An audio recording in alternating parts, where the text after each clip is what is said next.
Ah, there you are. I see you there.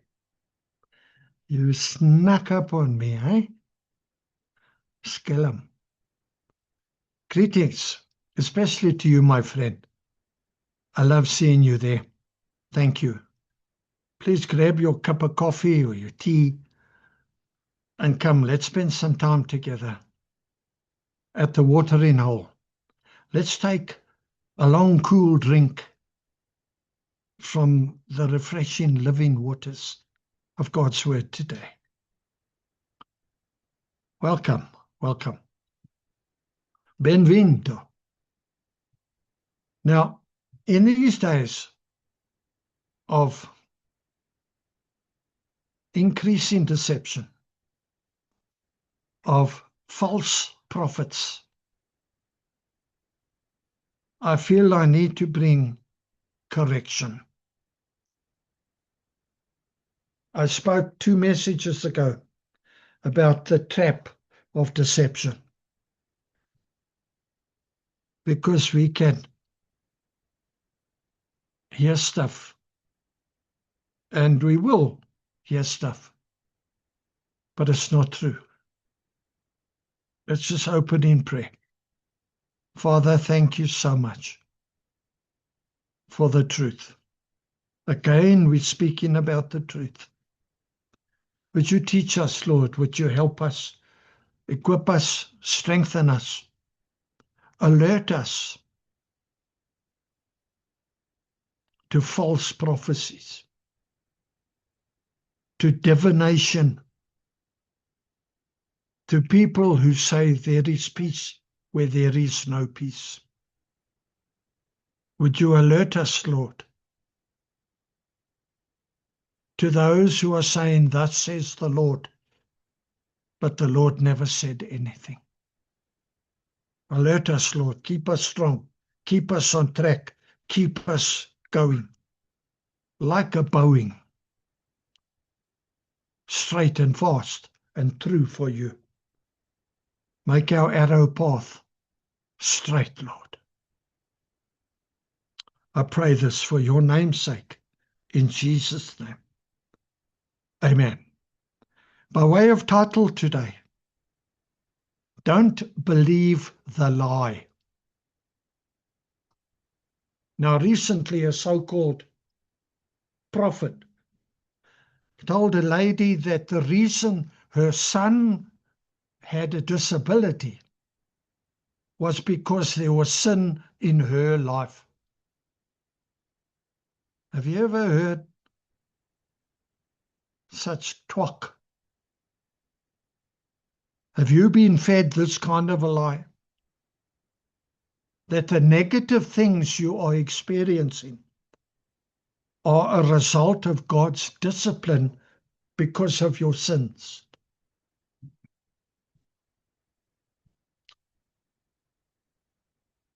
Now, hear me carefully here. There are consequences to sins. And what you sow, you will reap. But that's because you sowed. It's not because God is punishing. That is nonsense. It is cruelty. God, hear this, God does not punish sin in the new covenant with sickness and diseases. But how can you say that, Pastor? I can say that because sin was already punished on the cross, on the body of Jesus. His blood has already been shed for the forgiveness of all our sin, even those you haven't committed yet. When you received Jesus Christ into your life, all your sins were washed away. It is a finished work. When this particular lady went back to that so-called prophet to confront him, He tried to avoid her. All he said to her was, "Oh, that's what the Lord told me to tell you." Bull, man. My friend, don't be intimidated when someone flippantly or conveniently uses the name of the Lord as an excuse to tell you things in your life that are not scriptural. For starters, the Holy Spirit will convict you very smartly of wrong things in your life.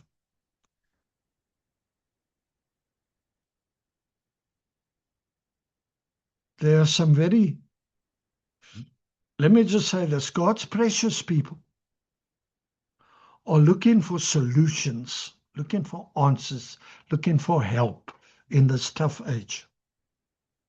We cannot have half-baked prophets like this or diviners going around bringing believers into bondage and condemnation. I'm sure you can hear that I'm passionate about this. The good news of Jesus always liberates, sets you free, and his perfect love removes every fear. We must understand, though, that God corrects us, but in the way that a father corrects his son. Would you torture your own son and force him to put his hand on the briar fire to teach him not to play with sin, not to play with fire? Would you deliberately drive your motor car over your daughter's legs to teach her the dangers of playing by the side of the road? No, man. There are special places for parents like that. And yet, sadly, there are still Christians who accuse our Heavenly Father of afflicting them with sicknesses and accidents to teach them lessons. I heard just yesterday, my pal Freek told me about a woman that came to him. She was so angry with God because she was pregnant for the 4th or the 5th time. Now, my friend, God didn't do that to her. You see, with this kind of false teaching, it's no wonder that believers are wandering around in the wilderness, thinking that God is out to get them. Man, what kind of a God do you think we have? He is our Abba, our Papa, our Daddy. My dad died while I was so young. I don't understand the name Daddy, Papa. I never had that. But maybe you do. It's the most affectionate term that you can use to address a father in the Hebrew language. It means daddy. Do you really think that your daddy God will punish you in this way? Here's the truth. Sicknesses, disease, and accidents are from the devil. And because of Jesus' finished work, we have been redeemed from every evil work and curse. We can receive protection from every occurrence, sickness, and disease. By the stripes on Jesus' back, we are healed. Now that speaks predominantly of spiritual healing, being restored to a right standing spiritually with God. But consider these verses in Psalm 103. Verse 2. Bless the Lord, O my soul, and forget not all his benefits, who forgives all your iniquity, who heals all your diseases, who redeems your life from the pit, who crowns you with steadfast love and mercy, who satisfies you with good, so that your youth is renewed like the eagles. Verse 8, the Lord is merciful and gracious, slow to anger, and abounding in steadfast love. He does not always chide, nor will he keep his anger forever.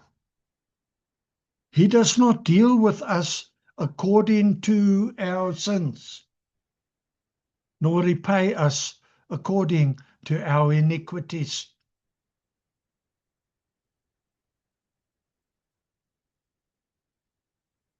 What a scripture. That's my daddy. Do not forget any of the benefits of Jesus' finished work. Don't you accuse him of giving anyone diseases or accidents. Don't believe that lie. God is full of grace and mercy. He wants us to be healthy, protected from all evil occurrences, and prospering, even as our souls prosper. Not talking about God wants everybody to be rich with money. I don't see that in Scripture. But I know he wants you to prosper, even as your soul prospers. Your emotions, your memories, your thoughts, your thinking. Matthew 7:11 in the ESV. If you then, who are evil, know how to give good gifts to your children, how much more will your Father who is in heaven give good gifts to those who ask him? You see, the limit to the giving of God is determined by our faith. Your faith in God determines where his giving ends.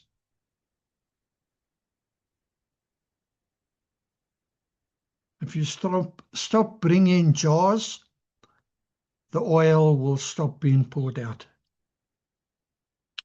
Without faith, it is impossible to please God.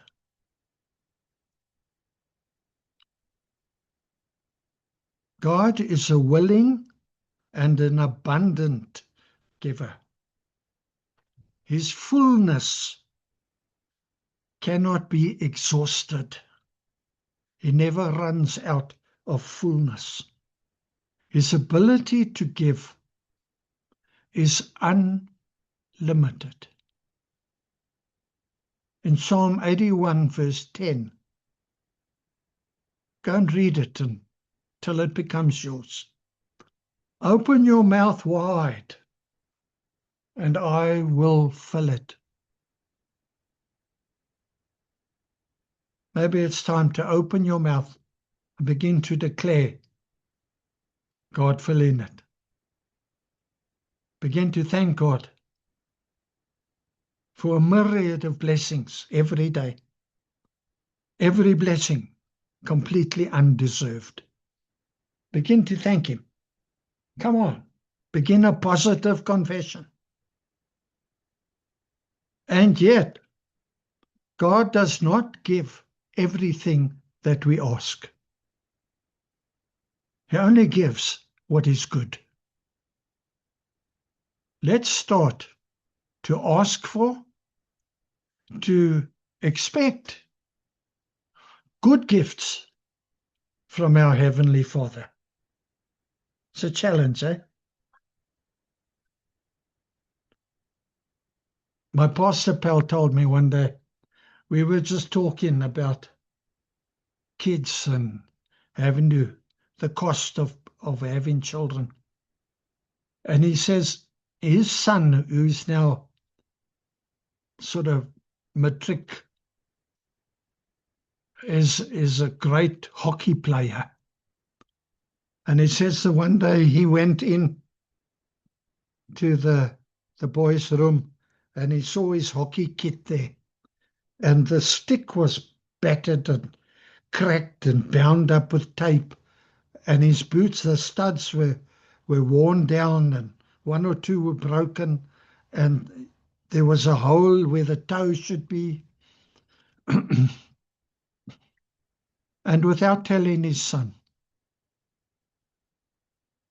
he went off and bought vouchers from the sports shop so that the son could go and choose for himself a brand new hockey kit.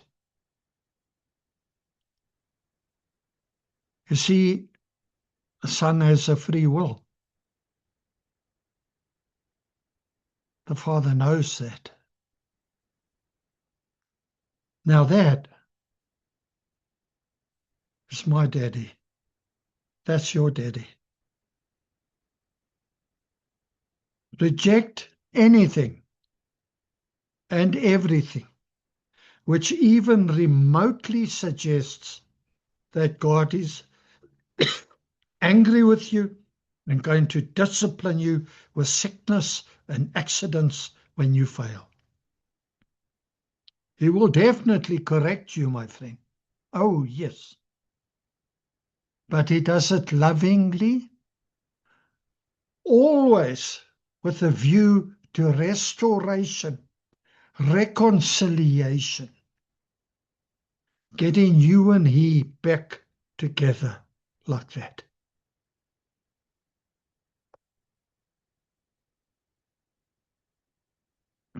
I want to remind you today, that's your daddy. That's your daddy. Don't fall for this lie. Please don't fall for this lie. Sin was already punished in the body of Christ on the cross. Correction and chastisement will come, even tough. You might have a little fling and fall pregnant, and you confess the sin, but you will stay pregnant. There are repercussions, but not this kind of lie. So let's pray now. Father, wherever I have believed the lie and have a wrong picture of you, and wherever I am representing you to others wrongly, I repent. I confess that as wrongdoing. I repent of having believed the lie that you punish me and mine with sickness, tragedy, and accidents when I mess up. I realize now that is not who you are. You are my daddy. I pray now that even if, like Peter said, if you don't have a frame of reference for the term daddy or papa or dad, I pray, Father, that you will create for me, create in me that frame of reference about you. Deliver me from the effects of this bondage and condemnation, and set me free. Let me know you as Papa, as Daddy, as Dad. Thank you, my Father. In Jesus' name, amen. If you don't know Jesus as your Savior, you can't know Father God as Father. Ask Jesus of Israel to reveal himself to you in a way that you will know he's real and that he's alive. And then make an appointment to go and see a pastor or some Christian and take all your questions. But do not delay.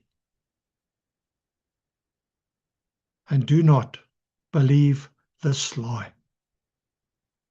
That's not a right picture of God. In Jesus' name, I leave that thought with you today. That's all I got. That's the lot. Thank you for spending this golden time with me. If you benefited, put a comment on the YouTube. Maybe invest into the ministry. That would help greatly with airtime and stuff. Keep these truth messages getting out there. On the description after this message, if you click on the description, there's a website. You can click on that website, and that's where you can make your giving. Sow seed. This is good ground. But pass this message on to somebody who needs to hear it. There are so many people that have been defiled because they believe this lie, and the lie has gone in. Partner with me as I partner with God to get the truth out there. In Jesus' name. Amen. I love you, my friend. Till we meet again at the watering hole. May Almighty God richly bless you and yours. In Jesus' name. Amen.